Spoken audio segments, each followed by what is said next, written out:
오늘의 말씀은 예레미야 23장 1절부터 8절까지 말씀입니다. 여호와의 말씀이니라. 내 목장의 양떼를 멸하며 흩어지게 하는 목자에게 화 있으리라. 그러므로 이스라엘의 하나님 여호와께서 내 백성을 기르는 목자에게 이와 같이 말씀하시니라. 너희가 내 양떼를 흩으며 그것을 몰아내고 돌보지 아니하였도다. 보라, 내가 너희의 악행 때문에 너희에게 보응하리라. 여호와의 말씀이니라.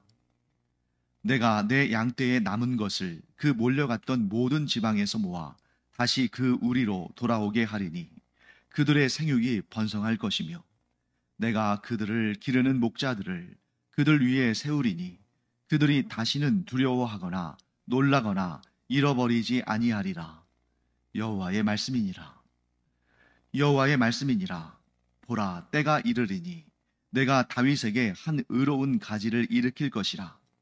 그가 왕이 되어 지혜롭게 다스리며 세상에서 정의와 공의를 행할 것이며 그의 날에 유다는 구원을 받겠고 이스라엘은 평안히 살 것이며 그의 이름은 여호와 우리의 공이라 일컬음을 받으리라. 그러므로 여호와의 말씀이니라. 보라, 날이 이르리니 그들이 다시는 이스라엘 자손을 애굽 땅에서 인도하여 내신 여호와의 사심으로 맹세하지 아니하고 이스라엘 집 자손을 북쪽 땅 그 모든 쫓겨났던 나라에서 인도하여 내신 여호와의 사심으로 맹세할 것이며 그들이 자기 땅에 살리라 하시니라. 네, 하나님께서는 항상 그러시듯이 중요한 직분을 맡은 자에게 많은 고난도 주시지만 그들에게 또 많은 책임을 물으십니다. 그래서 오늘 본문의 말씀을 보시면 하나님의 책망이 특히 누구에게 주어지냐면 목자에게 주어지는데 이 목자라는 용어가 상징적인 용어죠. 사전적인 의미에서 본다면 목자는 양이나 소나 이런 가축을 치는 사람입니다만 여기에서 목자는 정말 그렇게 초장에서 양이나 염소나 소를 치는 사람이 아니라 이스라엘의 지도자들을 의미하는 거죠. 이 목자라는 이 단어의 상징성을 우리가 주목해 봐야 됩니다.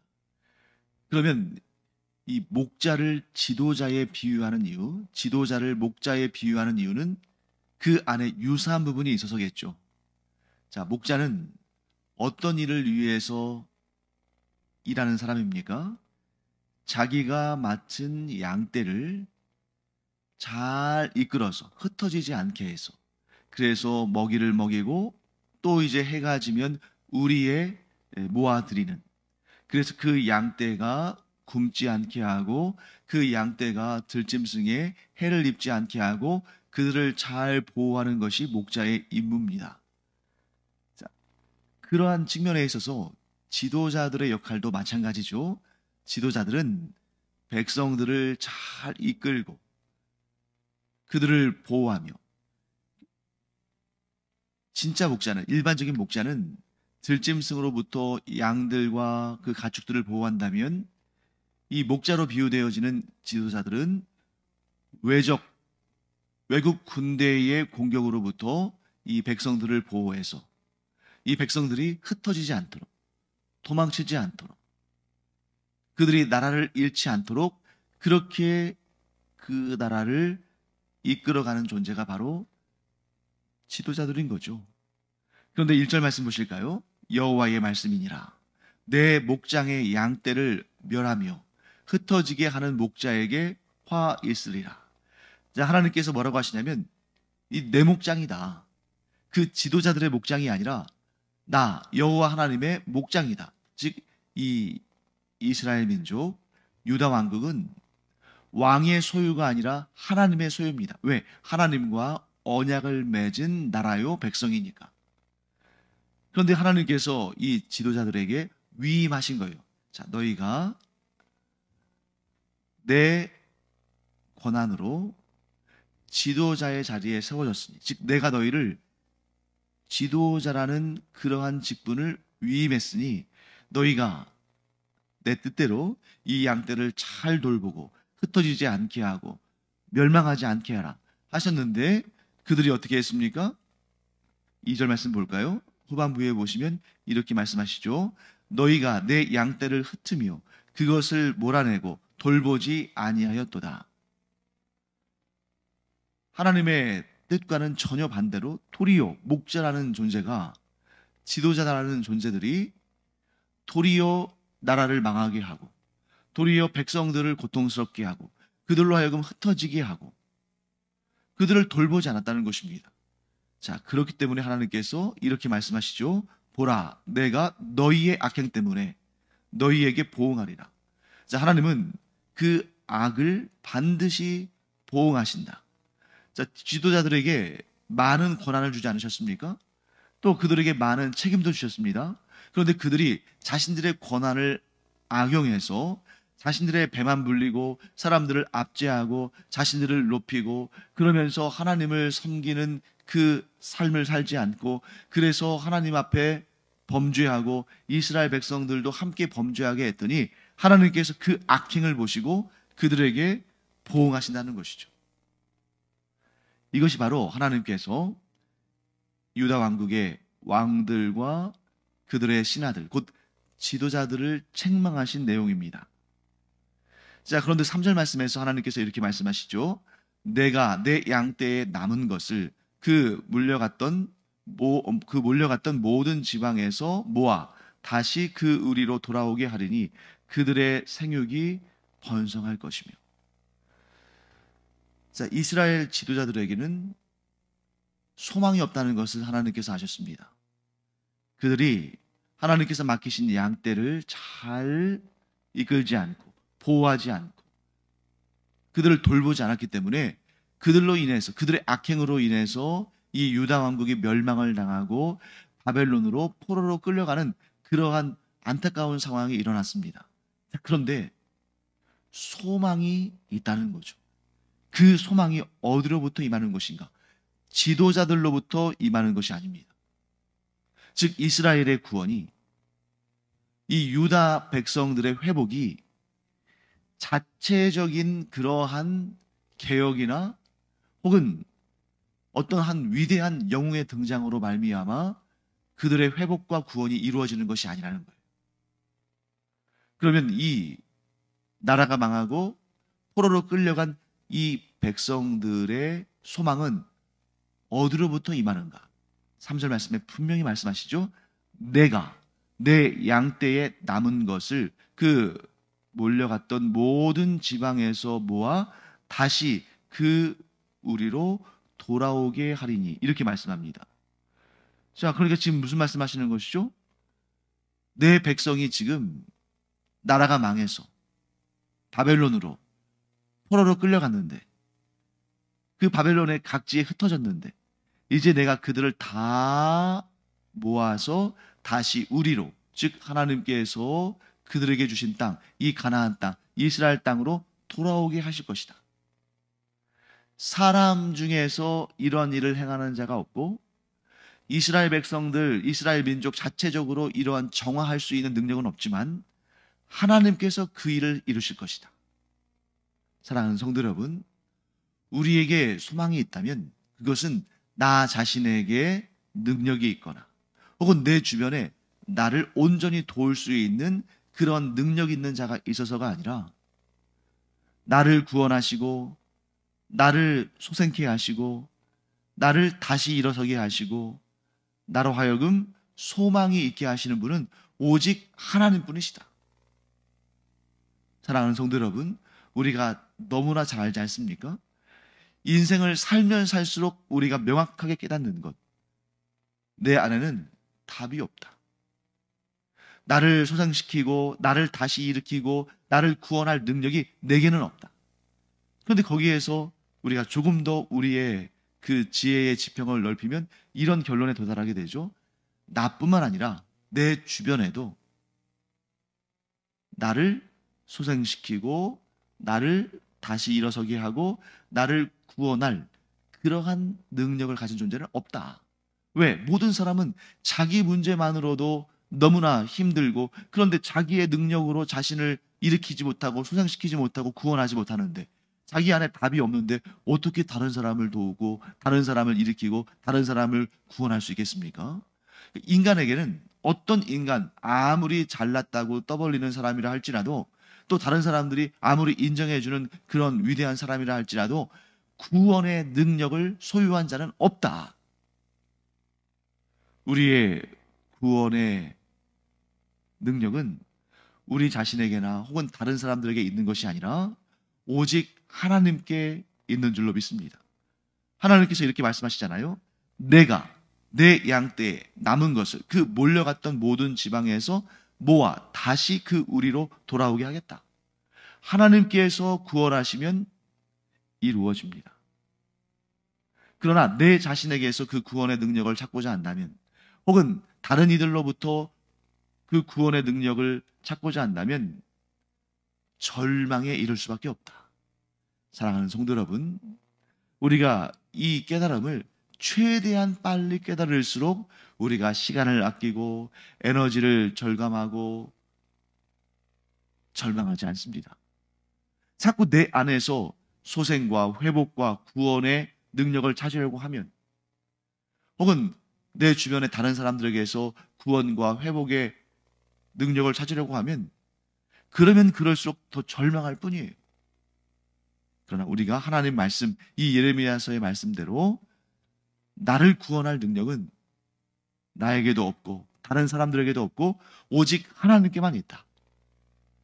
이 깨달음을 얻음으로 말미암아 우리가 진정한 소망 되신, 온전한 능력 되신 하나님으로 우리의 마음에 진정한 평안을 누리는 그런 은혜가 있기를 간절히 축원합니다. 그 다음에 4절 말씀에서 이렇게 말씀하시죠. 내가 그들을 기르는 목자들을 그들 위에 세우리니 그들이 다시는 두려워하거나 놀라거나 잃어버리지 아니하리라. 여호와의 말씀이니라. 자, 문자적으로 본다면 하나님께서 새로운 목자들을 세우실 것이다 하고 말씀하시는 거죠.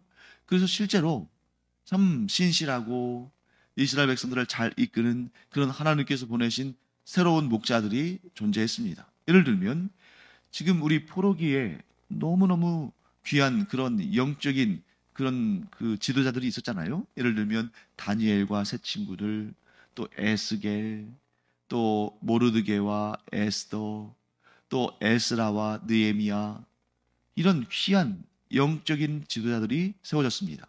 그리고 그들로 인하여서 이제 이스라엘 백성들이 포로된 땅에서 이스라엘 땅으로 다시 귀환했고, 또 귀환하지 않은 자들이라 할지라도 그들이 이 페르시아 땅에 있다가 나중에 예를 들면 에스라나 느헤미야 같은 경우에 뭐 1차적으로 귀환할 때는 그 1차 귀환 명단은 있지 않았지만 1차 포로 귀환 때는 수룹바벨과 예수아 이런 사람들이었죠. 그런 사람들이 지도자가 돼서 왔고, 또 2차 에스라, 3차 느헤미야, 이렇게 해서 여러 차례에 걸쳐서 이 이스라엘 땅으로 돌아와서 이스라엘의 영적인 회복과 각성을 주도했던 것을 보게 됩니다. 그런데 결과적으로 본다면 그 어떤 지도자들도 이 4절의 말씀처럼 다시는 두려워하거나 놀라거나 잃어버리지 않게 하는 이 하나님의 말씀을 이루지는 못합니다. 자, 왜냐하면 포로에서 귀환한 다음에 이 유다 왕국이 혹은 이스라엘 민족이 자신들의 독립된 나라를 이루고 자신들만의 자립하는 그러한 정치적인 독립을 이루지 못했습니다. 바사, 곧 페르시아의 고레스 왕이 이스라엘 민족이 다시 본국으로 돌아가서 성전을 건축하고 그들의 하나님을 섬기며 살도록 허락했지만 여전히 정치적으로는 페르시아의 속국이었죠. 그러니까 아수르에 의해서 북이스라엘이 멸망당하고 남유다 왕국은 바벨론에 의해서 멸망당하고, 그 바벨론을 페르시아가 멸망시키고 그 패권을 차지하고, 페르시아를 또 헬라 제국이 무너뜨려서 패권을 차지하고, 헬라 제국은 또 나중에 로마가 무너뜨리고 패권을 차지하는. 근데 그 과정 가운데에 한 150년쯤 그 정도 아주 짧은 기간 동안에 이 하스모니안 왕조라는 그러한 왕조가 아주 반독립적인 그러한 아주 약간의 독립성을 띤 그러한 주권을 회복한 적이 있었지만 마카비 혁명을 통해서 하스모니안 왕조가 세워진 거죠. 하지만 그 짧은 시간을 제외한 2600년 정도 되는 시간을 이스라엘 민족은 나라를 이루지 못했어요. 주권을 찾지를 못했습니다. 그러니까 오늘 이 본문에서 하나님께서 말씀하시는 이런 사절 말씀처럼 이런 예언들이 그대로 성취된 것 같이 않아 보이는 것입니다. 아니, 언제 이런 목자들이 세워졌나? 언제 이스라엘 민족이 독립해서 다시는 두려워하지 않고 놀라거나 잃어버리지 않는 그러한 삶을 살았는가? 그렇기 때문에 이 예언의 온전한 뜻이 무엇인지를 우리가 발견해야 됩니다. 자, 인간 목자들을 의미하는 것이 아니지 않나. 왜요? 물론 다니엘,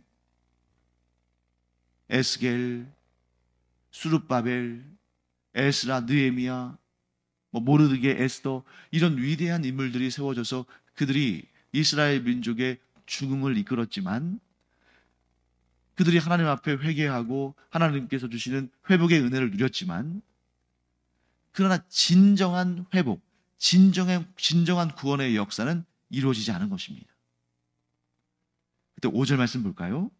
여호와의 말씀이니라. 보라, 때가 이르리니 내가 다윗에게 한 의로운 가지를 일으킬 것이라.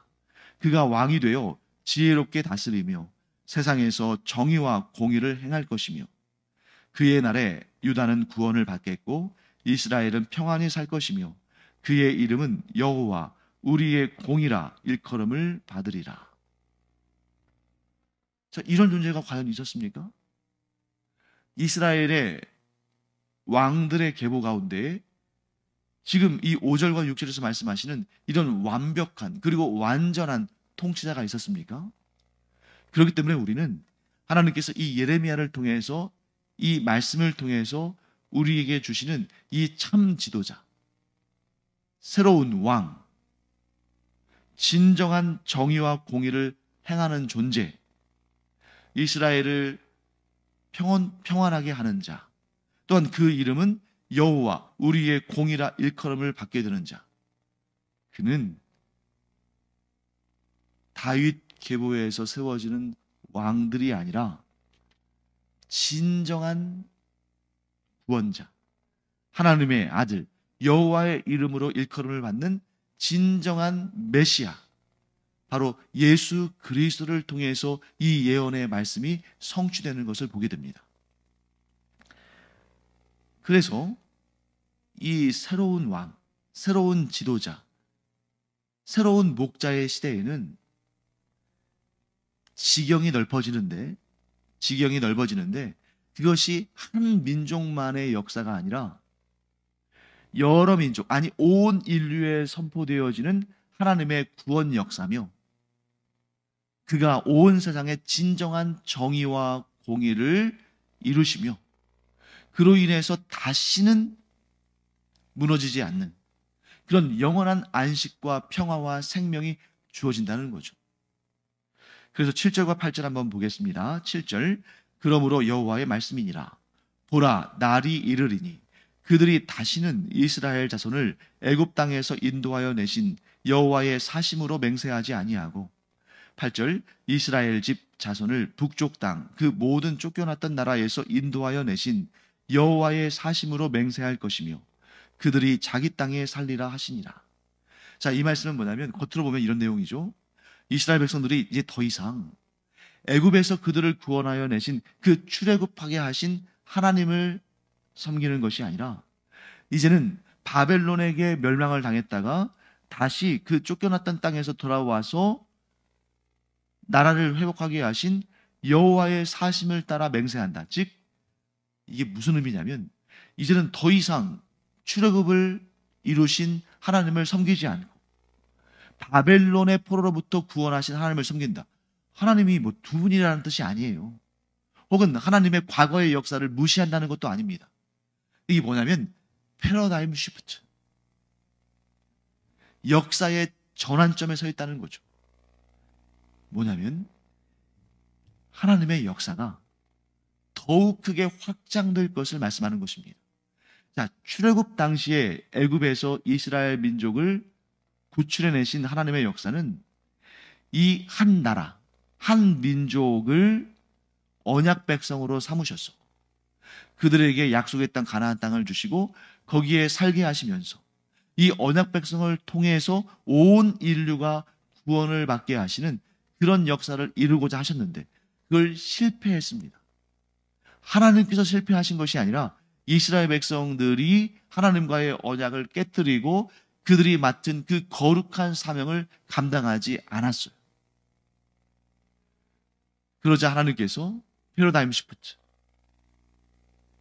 역사를 전환하십니다. 그래서 오히려 하나님의 지경을 더 넓히셔요. 어떻게 해요?